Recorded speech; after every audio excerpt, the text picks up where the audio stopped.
हमारे यहाँ भूल पड़ रही है कि ये मेरा है, या कार मेरी है, कोठी मेरी है, बेटा मेरा है, बेटी मेरी है। जिसमें आपकी यह भूल हटेगी तब आपकी भक्ति फलेगी कि ना बेटा आपका है, ना बेटी आपकी है, ना यह कार आपकी है, ना कोठी आपकी है। अब आपके बच्चे नहीं हैं, ये परमात्मा के बच्चे हैं। आप परमात्मा के नौकर हो और परमात्मा ने आपके पास ही अपने बच्चे भेज दिए, बेटा या बेटी।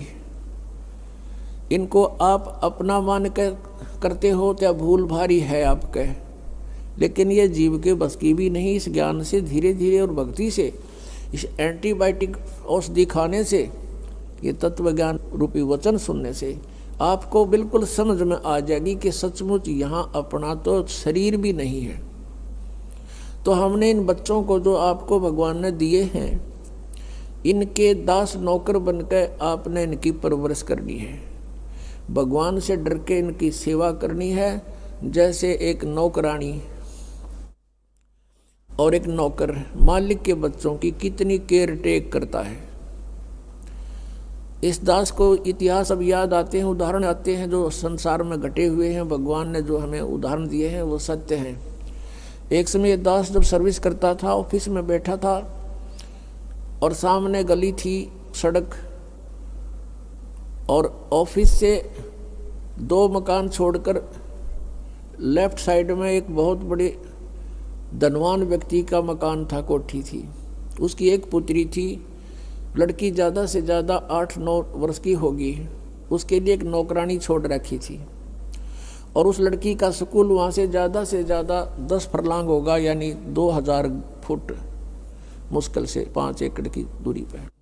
तो वो लड़की को नवाती धवाती, उसके सारे कपड़े चेंज करती और सारा उसको व्यवस्था रखती, खाना पीना दूध सब समय पर खिलाती। और उसको जब छोड़ने जाती थी स्कूल में, पैदल छोड़ के आती थी, थोड़ी दूरी थी, तो वो क्या करती थी, जून के महीने में एक छोटा सा छाता लेकर लड़की पर तो छाता रखती थी और स्वयं धूप में जलती थी, क्योंकि वो मालिक की बेटी थी। और जब उसको नौकरी से निकाल दिया, उसने झांका भी नहीं उधर।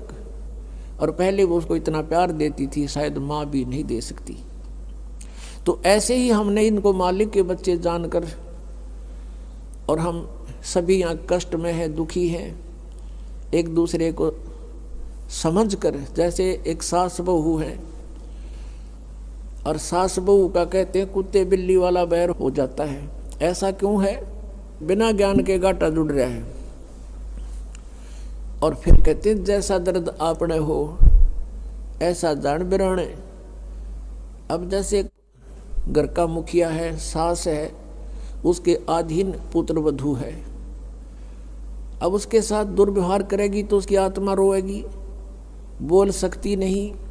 तो वो आत्मा की जो पुकार है वह भगवान के दरबार में डिपॉजिट होती है और उसका प्रतिफल बहुत भयंकर होता है। फिर क्या होता है कि कई जगह ऐसा है कि पुत्र वधू इतनी हैवी है सास पर, उसको तंग करती है, तो उस समय युज्ञान याद रखना चाहिए कि हम इस काल ने ऐसी व्यवस्था में जोड़ रखे हैं, क्योंकि यहाँ व्यवस्था ऐसी है। अब जवान बच्चे का और बूढ़े का कभी भी मेल नहीं मिले, ना मन मिले, ना व्यवहार मिले, ना विचार मिले, और फिर रहना इकट्ठा, सास और बहू ने इकट्ठा रहना और कति विचार नहीं मिले, यह गारंटीड बात है। और इसलिए झगड़ा रहेगा, यह भी रहेगा, लेकिन इसका समाधान इस ज्ञान से होगा। देखो, कोई भी घर में हानि करके प्रसन्न नहीं हुआ करता, कोई भी नुकसान करके राजी नहीं, लेकिन हो जाता है। और फिर उसके ऊपर एक दूसरे के साथ खींचातानी करे, तूने ऐसा कर दिया, तू ऐसा करता है, ये करता है।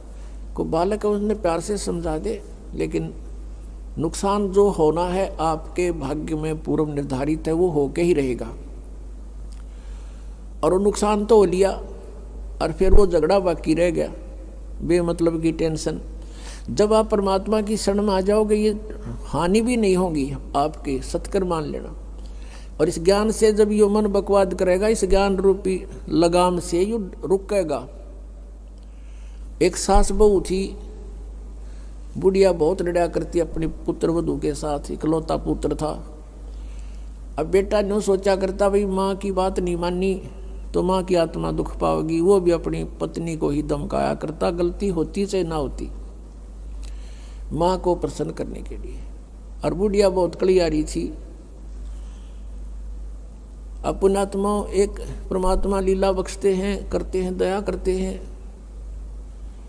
एक बहन सत्संग में जाया करती थी बुढ़िया माई, वो उनके घर चली गई, कुदरती परमात्मा भेजते हैं। और वह बुढ़िया लाग रही कति श्लोक सुनान अच्छी बुंडी कहना अपनी पुत्र वधू को, और वह बेचारी बोल रहा नहीं। अब बोलूँगी तो फिर सामने अपने बेटे दगड़वाएगी, तो वह बेचारी चुप रहने में अपनी खैर समझ रही थी। अब उस बहन जो सत्संग में जाती थी, परमात्मा परमेश्वर के विचार सुनती थी, उसने सोचा ये तो नरक हो रहा है इनका घर। उसने उस बुढ़िया को सहज सहज प्यार से कहा, बहन सत्संग में चलेगी? ना हम नहीं जाया कर सत्संग में, ये तो उड़गी जाया कर ठाली, जिन्हें कोई काम कोई ना। हर बुढ़िया ने काम बहुत लड़ने का, और काम नहीं उसने, वो छूटे ना उसने फिर दूसरे तीसरे दिन फिर कहा कि आए एक बार मेरे साथ चल, कोई भी ना रही मेरे साथ चलन वाली, और मैं अकेली रहेगी, सत्संग में जाना है, जल्दी आ जावांगे। वह उसकी मुंह लागती सी थी। उस दिन वह बुढ़िया उसके साथ चलेगी। अब साथ चलेगी तो वह सत्संग सुना, सत्संग सुने तो पुण्यात्मा असर होया कर, ऐसी बात नहीं। जब तक हम कुएं के मेंढक बने रहेंगे, हम उसी क्रियाओं से लिप्त रहते हैं, वैसे ही विचार हमारे बने रहते हैं, और ज़्यादा ही दुख और बुराइयां हमारे अंदर प्रवेश होती रहती है। बुढ़िया ने सुने विचार, उसकी तो एकदम जो है ना एकदम परिवर्तन आ गया उसके अंदर। सचमुच हमने आपस में नहीं किसी को दुखी करना चाहिए। कथा सुनाई गई कि एक व्यक्ति था,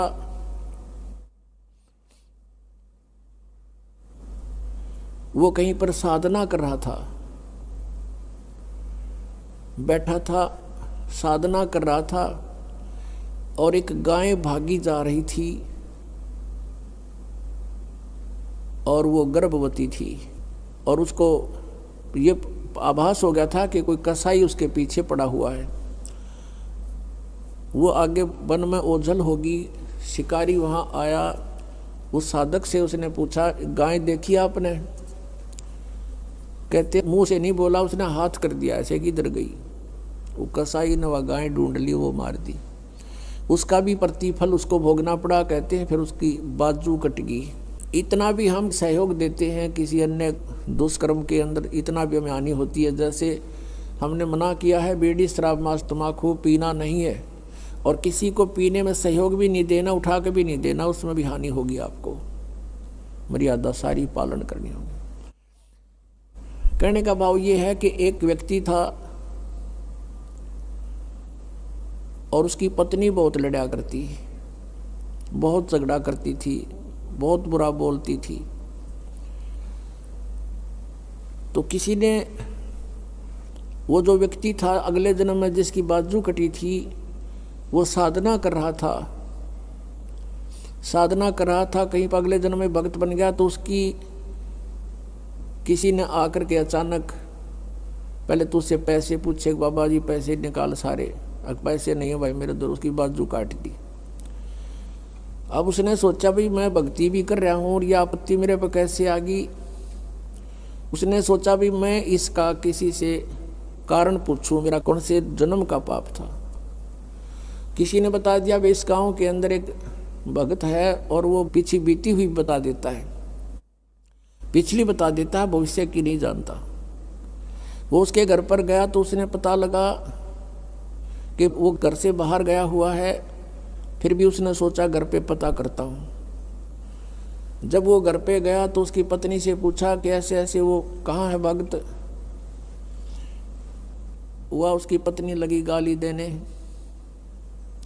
कि तेरे जैसा ढेड वो है, अंडा धक्के खांदा जिस तरह तू खावे है, पता नहीं के सुना दी। अब जिसका हाथ कटा हुआ था उसने सोची भाई मैं तो गलत आ गया, मेरे साथ मजाक कर दिया, दिखे ना भगता के घर में कैसी बात होया करे, इसी ने कमी होया करे। वो वापस चल पड़ा। रास्ते में किसी ने बता दिया कि तू जिसका घर पूछा था ये आ रहा वो व्यक्ति। उसने उसको सोचा ले चल आया है बाहर बात कर लेता हूँ। राम रमी हुई, नमस्कार हुआ, कुशल मंगल पूछा। उस जिसका हाथ कटा हुआ था उसने पूछा कि भाई एक बात बता, क्या तू पीछे की जानता सारी? कहाँ जी, दया है भगवान की। भाई पहला मेरी तो पाछा बताइए, पहला तू अपनी बताया, तेरे घर में इसी बूंदी कड़ी आ रही क्यों करा रही है? ऐसी बेहुदा बोली वाह न बोला, यह भी बताऊं, पहला यह सुन ले तू। पिछले जन्म में मैं था काग, या थी गधी, और जब कुमारिश ने छोड़ देता इसकी कमर टूटी हुई होती थी, मैं इसकी वो खाता था, टूटी हुई कमर से उन जख्मों से मांस खाता था। तो आज भाई ये अपना बदला ले रही है मेरे ते, और ये इतने जख्म करेगी मेरा जितने मन न कर रखे हैं। तब उसने पूछा भी फिर मेरा हाथ क्यों कर कटा? मैं तो भगत आदमी, और यू कैसे जुल्म हुआ मेरे साथ? उसने बताया कि पिछले जन्म में भी तू भगत था और तूने एक गाय के कटने में सहयोग दे दिया, तूने न्यू हाथ कर दिया कि इधर गई, बोला नहीं तू ऐसे गई, इससे तेरा हाथ कटा। अब कहते हैं तुमने दरगाह का मैल नहीं देखा, धर्मराज के तिल तिल का लेखा। अब इस तरह कहते तुम एक दूसरे को सताओगे तो तुम्हें आगे फिर दंड भोगना पड़ेगा। वह बुढ़िया के बात समझ में आएगी, मैंने तो जुल्म कर दिया। उसके बाद अपनी पुत्र वधू को वो बिल्कुल शांत रहे, बोले ही नहीं फालतू। सत्संग में ये भी सुना गया कि जो कुछ हानि होनी है वह तो हो चुकी, और पाछा वो खाम खा महाभारत बनाने की कोई आवश्यकता ही नहीं। वो तो दूना दुख पैदा करने वाला वो वस्तु आवे नहीं वापस। एक दिन क्या हुआ, वह पुत्र वधू गाय भैंस का दूध निकाल के और ऊपर कड़ियों में कड़ा डाला कर दे, हुक लंबा सरिये का हुक ला देते, और उसमें बाल्टी टांग देते थे कड़े में, हुक में, कुत्ते बिल्ली से बचाने के लिए। अब उस पुत्रवधू ने वो ऊपर, क्योंकि ऊंचा होता था, गर्दन नीचे रखनी पड़ती थी, यूं कर टांगन लगी, वो कि तो उल्टी साइड में लग गया। उसने सोचा टंगा, उस हाथ छोड़ दिए, वो बाल्टी नीचे गिर गई, सारा दूध फर्श पे फैल गया। अब पुत्रवधू ने देखा बुढ़िया की तरफ, अकीब होगी ओन अनो बिरना कई दिन का सांग हो गया यो। अब उसकी तरफ देख रही है बेचारी भयभीत दृष्टि से। बुढ़िया कहती बेटी कोई बात नहीं, हमारे भाग में नहीं था यो, और इसको उठा ले ऊपर ऊपर से और भैंस को ही डाल दे बेटा उसके चारे में। ये अपने भाग में नहीं था आज इसलिए गिर गया, कोई बात नहीं। अब उस पुत्रवधू ने सोचा आज बुढ़िया कौन सा स्टेशन पकड़ेगी, या तो कदे 16 बात बोलिया नहीं करती। काफी देर उसका जची नहीं, बुढ़िया फिर शुरू हो गया ऊपर ले मन तक कहती हो कदे। वह बुढ़िया खड़ी हुई, साथ ला के बेटा ठा इसने और भैंस के चारे में डाल दे, कोई दिक्कत को नहीं। अब उसने सोची अपने बेटे ने बतावेगी, मेरे तो ना कहती होगी, तो वो भी आ लिया, पुत्र भी उसका कोई जिक्र नहीं करा बुढ़िया ने। तब उस माई ने, उस बहन ने सोचा भाई इतना परिवर्तन आया क्यों कर इसमें, उसके चरण दबावे, सेवा करे। फिर पता चला कि बेटी मैं सत्संग सुन के आई हूँ, और बेटा मैंने आज तक जो गलतियाँ की तेरी आत्मा दुखाई, बेटा मैं माफ़ी मांगू तेरे थे। अब पुत्र वधू रोन लाग गई, बोली माँ कोई बात नहीं, अब तो माँ तुल्य हो और मेरे हित में ही कुछ कहती थी। उस दिन से पुत्र वधू ने भी नाम ले लिया, फिर धीरे धीरे उसके बच्चे ने भी नाम ले लिया, और घर में नरक के स्थान पर स्वर्ग हो गया। अब इस परमात्मा की वाणी से, ज्ञान से स्वर्ग तो यही हो जाएगा, और सतलोक हमने जाना है, फिर भक्ति करके वहाँ सतलोक चले जाएंगे, महासुख वहाँ हो जाएगा। तो इस प्रकार वो परमात्मा आकर हमें ज्ञान देता है, उसके ज्ञान से हमें पता चलता है। इसलिए कहा कि सत्संग की आधी घड़ी और तप के वर्ष 1000, तो भी बराबर है नहीं, कहे कबीर विचार। अब यहाँ बताते हैं परमात्मा कि ये स्थान तुम्हारा नहीं है और तुम यहाँ ठेकेदार बन गए, मालिक बन गए। मालिक तो एक ही है, हम सब उसके बच्चे हैं और उसने आपको जो संतान दी है वो उसके बच्चे हैं, आप मानो चाहे ना मानो। और आपने ये नहीं कि अपना कर्तव्य से दूर होना है, परमात्मा के बच्चे जान के उसके डर से उनकी सेवा करनी है। जिसका जितना भी जो आपका कर्तव्य कर्म है वो करना है, उनको पढ़ाना है तो पढ़ाना है, कपड़े वस्त्र की आवश्यकता वो भी व्यवस्था करनी है, विवाह शादी भी करनी है, तो परमात्मा के बच्चे जान के करनी है। और जब यहाँ से चलोगे, जैसे वो नौकरानी निकाल दी गई थी, उसके सपने में भी ना आया, वह मेरी बेटी थी। तो पुण्यात्माओं, ये स्थिति आपकी जब आवेगी ऐसी बात नहीं, क्योंकि ज्ञान से ही अज्ञान हटता है। हम अज्ञानवश आप एक कुर्ता पर आकर मन अपना मान लिया, किसी का बच्चा जा रहा हो है कहीं पर, और उसको तुम अपनी तरफ से कुर्ता पजामा पर आकर अपने घर बैठा लो, मेरा है ना दूँ, मेरा है, या कोई बात हुई? तो हमने इस जीव को एक कुर्ता परा दिया, बेटा और बेटी का, और अपना मान लिया अपना मेरे हैं, या कोई समझदारी की हमने। तो इस प्रकार हमारा इस ज्ञान से मन हटेगा, सच्चाई की तरफ पहुंचेगा। अभी तक तो हम देखा ज्ञानवश ही अपना मान लेते थे, शरीर अपनाए नहीं है तो हम दूसरे को अपना कैसे मान बैठे। तो क्या बताते हैं परमात्मा, आगे गए ना बावड़े ये रहते भी सब जान, बिन साहेब की बंदगी कहीं ठोड़े ठिकाना ना। जो यहाँ से मृत्यु को प्राप्त होकर चले गए उन्हें ताक बताया नहीं, हम कहाँ गए, के बनी हमारे साथ। और दो शेष बचे हैं वो भी जाएंगे, बिन साहेब की बंदगी की तरह ठोर ठिकाना ना। आज तुमने अपनी आकार कोठी मान रखी है मेरी है, कल मृत्यु होगी, पुण्य कर रखे आप जाओगे स्वर्ग में, स्वर्ग का समय आपका निर्धारित होगा, वो पूरा होते ही वहाँ से कहेंगे चलो चलो नरक में, नरक का समय पूरा होता कहेंगे चलो चलो गधे की योनि में, गधे का समय पूरा होता मृत्यु होगी, मृत्यु होती चलो फिर कुत्ते की योनि में, कुत्ते की योनि भोगी फिर चलो मनुष्य की योनि में, मनुष्य की योनि में ये आप देख रहे हो क्या करते हो है, ये करते खत्म होते फिर चलो नरक में। तो ये चलो चलो सतलोक में मिटेगी। और उसके मिटाने का प्रोसीजर अब हमें पता लग गया, अब इस चलो चलो के नाश करने का, समाप्त करने का हमें पता लग गया, वह विधि का पता लग गया। परमात्मा ने क्या बताया है, जग सारा रोगिया रे जिन सतगुरु वेद न जाण्या, जग सारा रोगिया रे, जग सारा रोगिया रे जिन सतगुरु वेद न जाण्या, जग